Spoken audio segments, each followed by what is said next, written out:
Bonjour à tous les artistes en herbe confirmés et bienvenue dans mon atelier.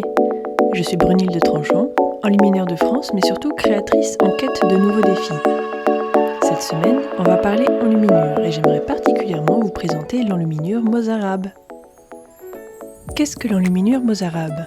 Quand apparaît-elle et quelles sont ses caractéristiques ? C'est ce que je vous explique aujourd'hui. L'enluminure mozarabe regroupe les manuscrits produits en Espagne entre les 8e et 11e siècles. Elle est un mélange de plusieurs influences, visigothiques, byzantines et musulmanes. La péninsule ibérique est occupée par les Visigoths au 5e siècle, après que ces derniers ont été chassés de leur territoire par les Huns et les Francs. Ils créent alors un royaume indépendant et adoptent le christianisme arianiste comme religion d'État, avant de se convertir au catholicisme romain au 6e siècle. Leur royaume perdure jusqu'à l'arrivée des musulmans au 8e siècle. Au 8e siècle, les musulmans envahissent donc la péninsule ibérique depuis le nord de l'Afrique. Ils conquièrent rapidement la plupart de la péninsule, la renommant Al-Andalus, laissant les chrétiens dans la région montagneuse du nord qui devient connue sous le nom de Marche ou Marca Hispanica.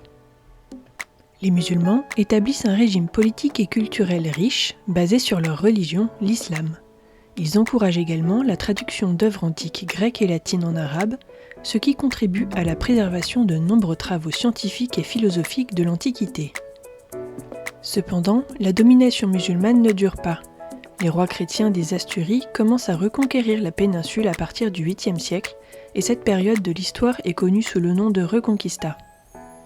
Les rois chrétiens reconquièrent peu à peu le territoire musulman jusqu'à la fin du XVe siècle, date à laquelle le roi catholique achève la Reconquista en prenant Grenade. Quelles sont les caractéristiques de l'enluminure mozarabe ? Les Visigoths étant un peuple germanique, il est logique que l'on retrouve dans leur art le même genre de caractéristiques que l'enluminure mérovingienne, des traits naïfs, des motifs végétaux et zoomorphes. Mais comme dans les territoires francs, l'art visigothique a certainement été influencé par celui de ses voisins, les byzantins et les musulmans.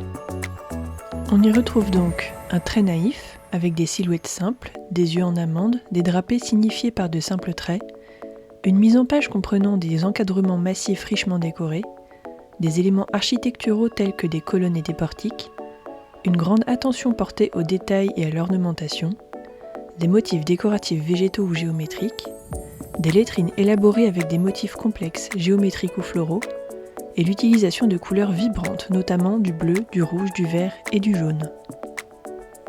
Voici maintenant pour vous faire une idée, la comparaison de deux images, la première provenant d'un manuscrit byzantin et la deuxième d'un manuscrit mozarabe. Malgré la différence de couleurs, on voit bien que l'idée générale du motif reste la même, avec un rinceau coloré se terminant par une fleur, le tout servant à la décoration d'un encadrement. Voilà donc ce qu'il faut retenir de l'enluminure mozarabe. Elle regroupe les manuscrits produits en Espagne, principalement en Castille et en Catalogne, entre les 8e et 11e siècles. Elle est un mélange de plusieurs influences, musulmanes et visigothiques, et elle se caractérise par un style décoratif abstrait, géométrique et végétal, souvent combiné avec des motifs d'animaux fantastiques ou réels, une grande attention portée aux détails et à l'ornementation, des lettrines élaborées avec des motifs complexes et des couleurs vives, un style graphique naïf avec des formes simples, l'utilisation de couleurs vibrantes, notamment du bleu, du rouge, du vert et du jaune. C'est tout pour cette vidéo consacrée à l'enluminure mozarabe. J'espère qu'elle vous aura plu. Si c'est le cas, donnez-lui un petit pouce en l'air et abonnez-vous pour ne pas louper les prochaines sorties.